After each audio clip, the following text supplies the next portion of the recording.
To COT top rankers YouTube channel. जैसा कि आप सभी जानते हैं, हम लोग सीओटी बी एलएलबी के इंग्लिश लैंग्वेज डिस्कस कर रहे थे, या कह सकते हैं आप इंग्लिश स्टूडेंट के लिए जो सीओटी का एग्ज़ाम देना चाहते हैं उनके लिए हम इंग्लिश लैंग्वेज को डिस्कस कर रहे थे। उसमें हमने अपने सारे टॉपिक्स वर्बल के जितने भी टॉपिक्स थे, जैसे word substitution, distinction of word, synonyms antonyms हुए, या कह सकते हैं प्रकार से स्पेलिंग्स वगैरह मिस्टेक हुई, तो इस प्रकार के हमने जितने भी टॉपिक थे ऑफ सेंटेंसेज ये सब हम देख चुके थे। आज हम शुरू करेंगे आरसी। ये हमारा रीडिंग कॉम्प्रहेंशन है। इससे लगभग 4 से 5 पैसेज आते हैं, तो एक पैसेज लगभग 5 या 6 क्वेश्चंस होते हैं। तो आइए आज देखते हैं हम अपने आरसी को। देखिए, एक प्रकार के टिप्स को समझ लीजिए। हम सीधे हमें सीधे पैसेज पर नहीं जाना है, हमें सीधे क्वेश्चन पर आना है, उसके बाद पैसेज पे जाना है। यानी कि कह सकते हैं कि क्वेश्चन पर आके उसके ऑप्शंस को पढ़ेंगे, क्वेश्चंस को बढ़िया से पढ़ेंगे, समझ में आएगा। एक बार नहीं 2 बार पढ़ेंगे। उसके बाद प्रैक्टिस हम लोग ज़रूर करेंगे।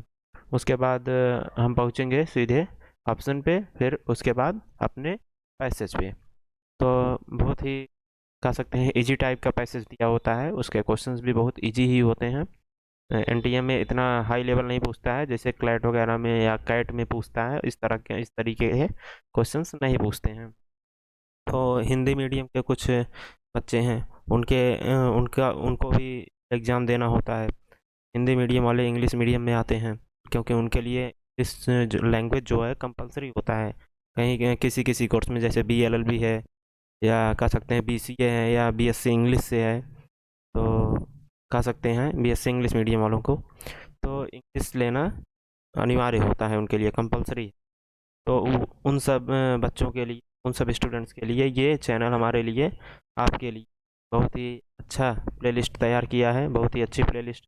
आप लोग विजिट होकर हमारे सीओटी टॉप रैंकर्स की इंग्लिश लैंग्वेज की प्लेलिस्ट बनी हुई है। उस पर विजिट होकर अपने इंग्लिश को इम्प्रूव कर सकते हैं सीओटी के लिए।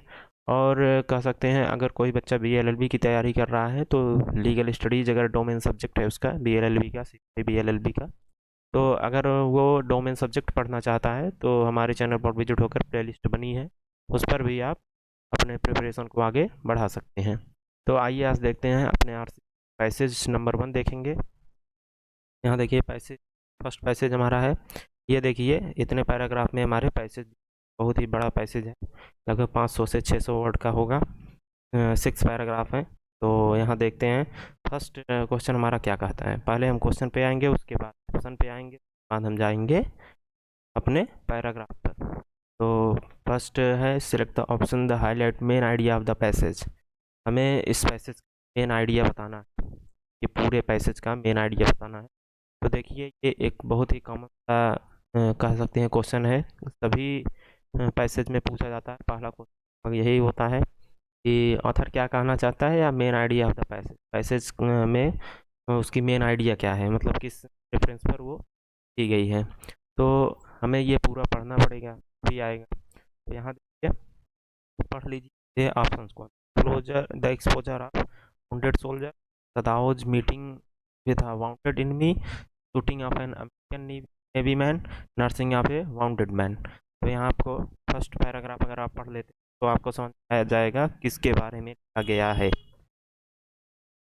तो देखते हैं यहाँ पे हमारा, it was at this moment that both of the saw something black come out of the mist. यानी मिस्ट जानते होंगे आपको। It was a man, he was flung up out of and flung, it seemed, to his feet by a breaker. He staggered माने क्या होता है, अजनबी। तो a few steps, his या लड़खड़ाना भी होता है। his body his body outlined against the mist, his arms above his head, then the curled mist hid him again। देखिए किसके बारे में, यहाँ देखिए एक पकड़ लीजिए आप ऐसे ही, ओशियन है, समुद्र में है। एक ब्रेकर, ये कह सकते हैं एक सीमा है, जैसे इंडिया पाकिस्तान की सीमा होती है वैसे ही एक ब्रेकर है। वहाँ पे एक व्यक्ति है जो वहाँ पे गया है मछली पकड़ने। यहाँ देखिए फ्लंगअप, तो मिस्ट यानी कि उस को पार कर जाता है। यहाँ देखिए something black come out of mist, mist की तरह कुछ काला काला दिख रहा था। तो आगे देखते हैं, what is that Hana cried she dropped Sadao's. यहाँ देखिए हाना और सदाओ दो नाम आए, यहाँ देखिए है, इसमें देखिए, वजर of wounded soldier Sadao's meeting with a wounded enemy, shooting of an American navy the nursing of wounded man. तो देखिए यहाँ पे सदाओ ये आया है, लेकिन सदाओ, ये हमारा अभिप्राय है, सदाओ इसमें एक कह सकते हैं रोल प्ले कर रहा है, एक व्यक्ति है, लेकिन इसका मेन आइडिया उससे थोड़ा, मेन आइडिया यानी रेफरेंस किस बात में कही जा रही है यही है। तो हमारा जो है, आगे देखते हैं हम, आगे हमारा है, what is that Hana cried she dropped Sadao arm, he leaned over the railing of veranda. Now they saw him again. The man was on his hand and knees, crawling. Then they saw him fall on his face and lie. The fisherman perhaps, यानी कि इसमें देखिए दिखाया गया है कि किस प्रकार से वाउंडेड मैन जो हैं, वाउंडेड मैन यानी कि समुद्री लुटेरे जो थे, उनका सदाओं के साथ किस प्रकार का व्यवहार था, यही बताया गया है। तो अगर आप पढ़ेंगे पूरा, वैसे तो हमने पहले पढ़ा है इसे, और अभी हमें इतना ही पढ़कर पता चला कि इसमें आंसर डी होगा, nursing of a wounded man. तो ये जो क्वेश्चन है, ये आप तभी कर पाएंगे जब आप प्रैक्टिस किए होंगे तभी।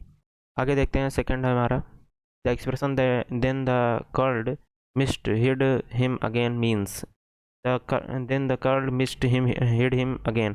तो इसे तुरंत, यहाँ देखिए, फिर पहले चारों ऑप्शन पढ़ना है। Then again he was visible through the mist, again he was lost in the mist, and again the enveloping mist covered him up, then he mist cleared again. तो ये चारों ऑप्शन आप पढ़ लिए, उसके बाद जाएंगे हम सीधे, ये जो सेंटेंस है, ये जहाँ लिखा होगा वहाँ हम जाएंगे, पैराग्राफ में, पैराग्राफ में जहाँ सेंटेंस लिखा होगा वहाँ जाएंगे। तो देखिए कहाँ लिखा हुआ है, आपको दिख रहा होगा कहीं, देन द कर्ल्ड मिस्ट, यहाँ देखिए, देन द कर्ल्ड मिस्ट, यहाँ देखिए दिया गया है, then the curled mist hid him again. तो हमें ये सेंटेंस पढ़ने से कुछ नहीं पता चलेगा, इसके आगे के सेंटेंसेस को, इसके पहले जो दिए गए हैं सेंटेंस उसको पढ़ते हैं। He was flung up out of ocean, flung it seemed to his feet by taker, he staggered a few step, his body against the mist, his arms about his head. तो यानी कि surrender करने की permission दे रहा था, वो permission दे रहा था अपने आप की, अपनी बॉडी को तरीके से कर रहा था, जैसे मतलब हाथ को ऊपर उठाया, पैर को यानी कि घुटने के बल पर बैठ गया। आंसर जो होगा, उसने ऐसा क्यों किया, क्योंकि उसने मिस्ट जो है, मिस्ट को यानी कि जो हमारी रेखा थी उसे लांघ गया था। तो again he was lost in the mist, answer B होगा। फिर देखते हैं हमारा पैराग्राफ 2 डिस्क्राइब।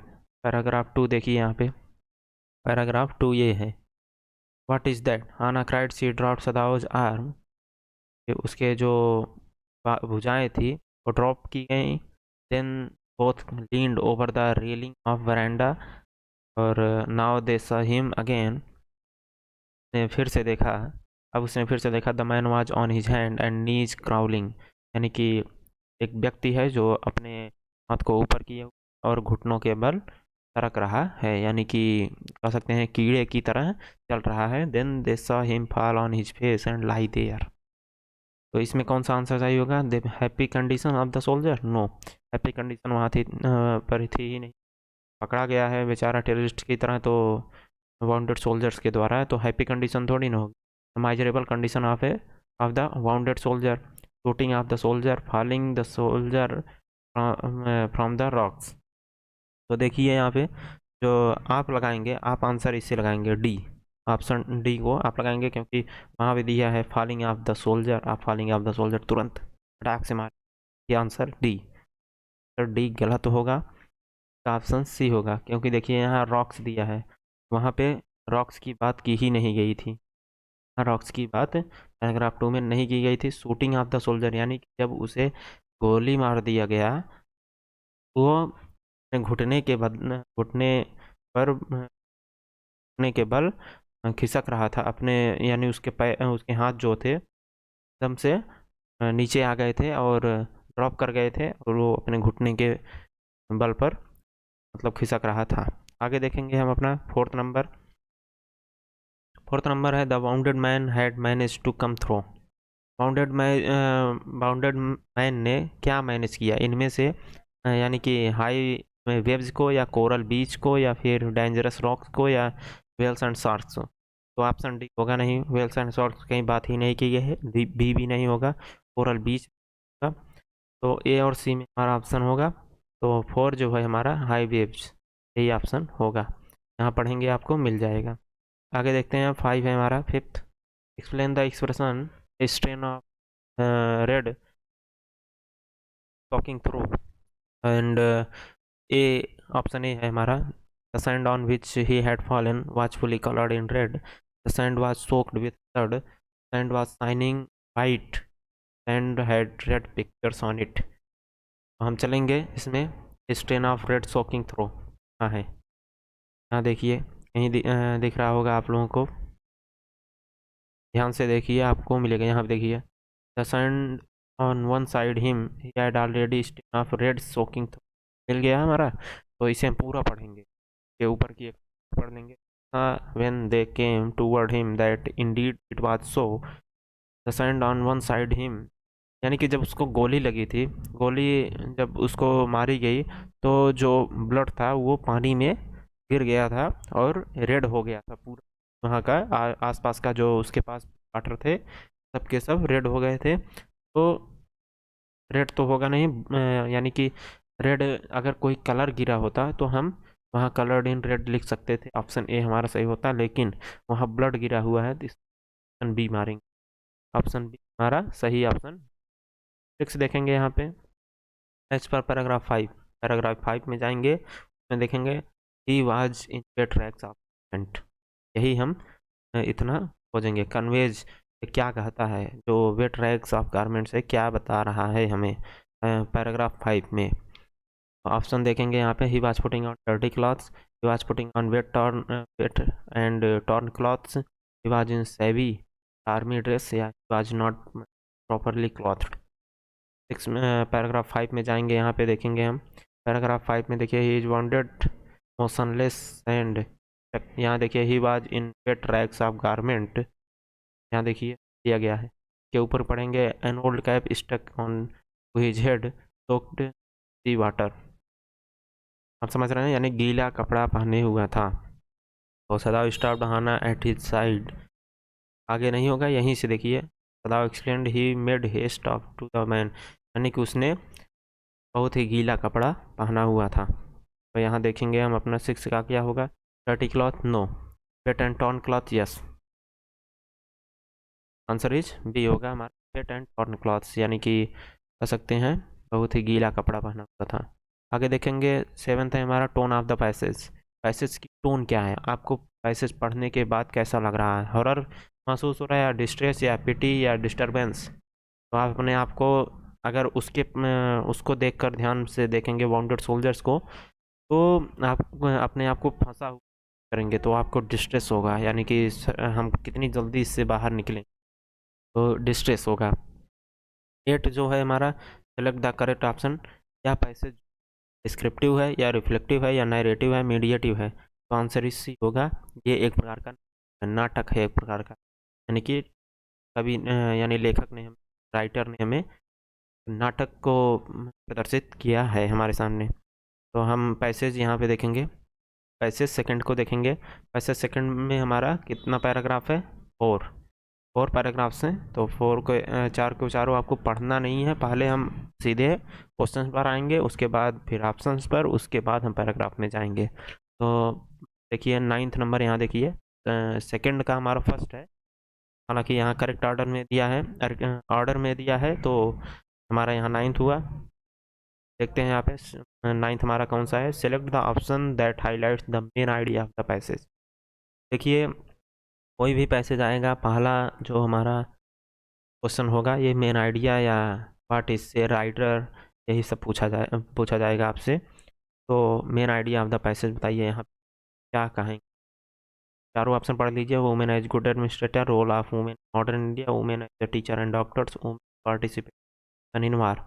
तो ये चारों ऑप्शन आपको पढ़कर ऐसा लगा होगा हमें जहाँ तक लगता है ये जो पैराग्राफ है ये वुमेन्स को बढ़ा चढ़ा कर बता रहा है, यानी कि वुमेन्स के बारे में ये पैराग्राफ है। तो जो हमारा ये पैराग्राफ है ये वुमेन्स के बारे में। तो आइए देखते हैं पैराग्राफ क्या दिया गया।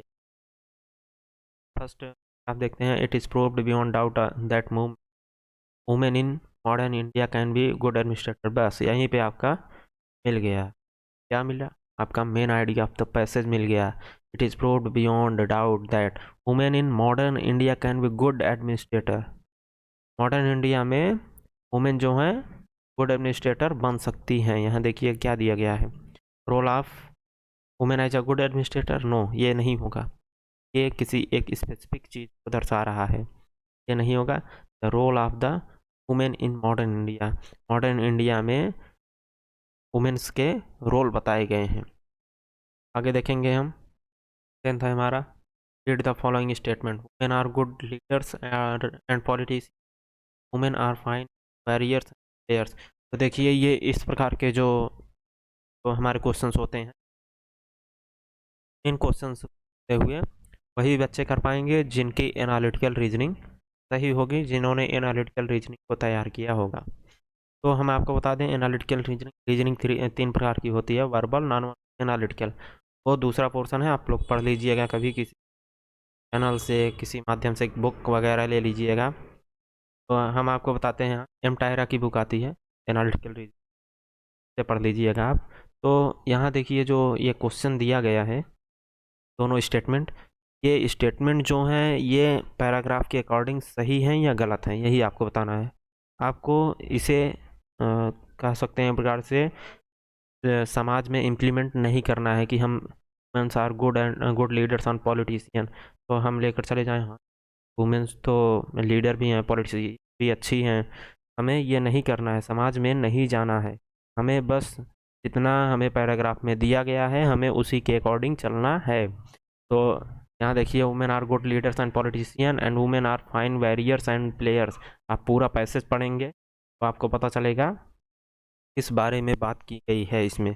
तो हमारा इसमें ऑप्शन जो होगा में, यानी कि 10th का हमारा ऑप्शन डी सही होगा, सही है। 11th देखते हैं यहाँ पे, they are not frivolous. Frivolous मतलब क्या होता है, क्या होता है? किसी को देखकर डर जाना, भयभीत होना। फ्रिवोलस, लाइट माने हल्का होता है। In the context of statement it can be said that, किस रेफरेंस में, किस कॉन्टेक्स्ट में, किस प्रसंग में यह बात कही गई है? They are not frivolous, light or non serious, good gossiper. Frivolous का मतलब गुड गॉसिपर्स होता है, no. Women are good entertainers, no. Women are serious and sincere in their, answer is D होगा हमारा। अब आपका आंसर आप ऐसे पर नहीं जा सीधे ऑप्शन टिक कर रहे हैं तो वो आप कर लीजिएगा। हमने एक बार पैसेज को पढ़ा है, हम आपको ट्रिक्स बता रहे हैं, बस आपको पैसेज हम ही हल कर देंगे तो आप क्या करेंगे, आपको अपने आप से पैसेज को सॉल्व करना है, क्वेश्चंस को सॉल्व करना है। बात ध्यान में रखिएगा इस बात को कि हम तो बस एक जरिया हैं, हम तो मात्र एक जरिया हैं, दरिया तो आप ही को पार करना। तो ध्यान से सुनिएगा कि आपको दरिया पार करना है, हम तो बस एक जरिया हैं। तो यहाँ देखिए, हम ऑप्शन पर एक बार हमने पढ़ा है, हमें तैयार है, हमने पिछली बार एग्ज़ाम भी दिया था इसका। तो पहली बार हम लोग ने ही एग्ज़ाम दिया, हम उसी में थे पहली बार जो एग्ज़ाम हुआ 2022 का CUET। तो आप लोग कैसे 12th देखते हैं, what is the contribution of Florence Nightingale to the medical world. ये बहुत ही इजी क्वेश्चन है, आप सीधे अपने पैराग्राफ में यहाँ देखिए, फ्लोरेंस नाइटिंगेल बन गया, मिल गया आपको। देखिए, in modern India women have played important role as a doctor, lady doctors saved suffering and pain, women were trained and nurses efficient wives doctor surgeons, the maternity taken up by lady doctors, they can a great service to women children. Florence Nightingale nursing popular among the women of upper class. Thus in India, women of upper class can work in village and small towns where disease takes a very heavy toll of human lives. यहाँ देखिए कौन सा option सही है। इसमें देखिए Florence Nightingale, Florence Nightingale का क्या कंट्रीब्यूशन रहा, क्या योगदान इसमें मेडिकल वर्ल्ड में, मेडिकल साइंस में क्या उनका कंट्रीब्यूशन रहा, ये बताना है। They taught the medicos how to do surgery, surgery करना नहीं बताती थी वो। दे मेड nursing, nursing popular, yes nursing popular को उन्होंने आगे बढ़ाया। एनेस्थीसिया को नहीं बताया, हॉस्पिटल नीड इन रखने के लिए उन्होंने नहीं कहा। आंसर इज बी, बी हमारा सही होगा। तो ये हमारा 12th हो गया। 13 देखते हैं यहाँ पे, तो यहाँ देखिए 13 है हमारा। What services can women of the upper class give in village and small towns. अभी हमने कि गांव और छोटे कस्बों में अपर क्लास की वुमेन्स जो हैं वो क्या कर सकती हैं, फ्लोरेंस नाइटिंगेल ने उन्हें क्या बताया। तो they can educate people there, no education के लिए नहीं कहा है। Work there for social reform, no. Can cure people there, yes यानी कि लोगों की देखभाल करना उनका धर्म है, यही बताया उन्होंने। 14th देखेंगे एज पर पैरा 3, पैरा 3 में जाएंगे हम, देखेंगे the education of children mainly depends upon women. जो हमारा एजुकेशन बच्चों का एजुकेशन है किस प्रकार से वुमेन्स पर पूरी तरह मुख्य रूप से निर्भर करता है। इस चीज़ को पैराग्राफ 3 में कहा है, यह क्या हमें बताता है। Women can nurse children, women can educate children to great extent, women can look after children, women can guide and govern children. तो पैराग्राफ चलते हैं, paragraph 3। Educated women had to play the role of teachers. Education of children mainly depends on women can build up character of children as well as please. They can teach as well as amuse. Human soul without, आगे देखेंगे, human soul without education is like marble inquiry. Women can do research work. They are winning laurels in art, literature, philosophy and painting. देखिए हमारा 14th है। 14th, women can educate children to a great extent. हाँ देखिए B option सही होगा हमारा, option B. 15 देखेंगे, what does the image in human soul without education is like marble in a quarry suggest. जो ह्यूमन सोल है यानी मानव जो है वो बिना एजुकेशन के एक मार्बल के समान है, एक संगमरमर धसे हुए, मिट्टी में धसे हुए संगमरमर के समान है। यह क्या सजेस्ट करता है, यह हमें क्या बताता है, अभी हमने पैराग्राफ 3 में ही पढ़ा, नीचे 2 लाइनें थी इसके बारे में। तो आप लोग अगर ध्यान से पढ़े होंगे तो हमें दोबारा नहीं पढ़ने की कोशिश करनी होगी, सीधे ऑप्शन पर जाएंगे आप। तो देखिए, it suggest the human soul will be dark without education, no. It suggest the human soul will not shine without education, is just like marble hidden the ground, yes answer is B, answer B हमारा सही होगा। 16 देखेंगे, according to paragraph 4 what service can do more. Paragraph 4 के according देखेंगे, paragraph 4 में चलेंगे। One can also render social service, third family are famine या or natural calamity, they can render social service, it is also during and that they can be of utmost use. And knitting, sewing, embroidery, dressing, etc. can be done by the ladies. Case of war, women might be asked to their service in theater of war. तो इसमें देखिए options क्या है, यहाँ देखिए जो हमने last line पढ़ा, इन केस ऑफ वार, यही हमारा आंसर होगा। आगे देखेंगे हमारा 16 में हम देख रहे थे, they can do social service as well as war time service, they can sing dance. तो गाने और नाचने के बारे में कहा ही नहीं गया है। Display and ability in theatre, तो थिएटर में ठीक है, लेकिन थिएटर जो वहाँ कहा गया था वो क्लैमिटी को लेकर किया गया था, यानी कि नेचुरल डिजास्टर्स जो चीज़ें थी उसमें वो एक थिएटर की तरह, थिएटर में एक रोल प्ले अच्छा कर सकती हैं, ने कहा गया है। ये दूसरा थिएटर की बात की जा रही है। They can join the army and participate in its active operation, army को ज्वाइन करने की बात ही नहीं कही है, आंसर हमारा ए होगा। इसमें देखिए social service as well as war time service. तो हमारा ये लेक्चर यहीं ख़त्म होता है, यानी कि फर्स्ट आरसी का पार्ट 1 यहीं समाप्त होता है। तो सेकंड पार्ट के लिए आप जुड़े रहिए हमारे वीडियो के साथ। अभी हम आपको लगभग 21 आरसीज हैं हमारे पास, तो हम उसको कराएंगे, प्रीवियस ईयर को क्वेश्चन पेपर भी कराएंगे, टेस्ट सीरीज भी कराएंगे, सब कुछ आपका पूरा का पूरा जो प्रिपरेशन है हम यहीं तैयार करा देंगे आपको। बस बने रहिए हमारे वीडियो के साथ। अगर हमारा ये वीडियो आपको अच्छा लगा हो तो चैनल सब्सक्राइब करिएगा, वीडियो को लाइक करिएगा और शेयर करना मत भूलिएगा। जय हिंद, मिलते हैं नेक्स्ट वीडियो में।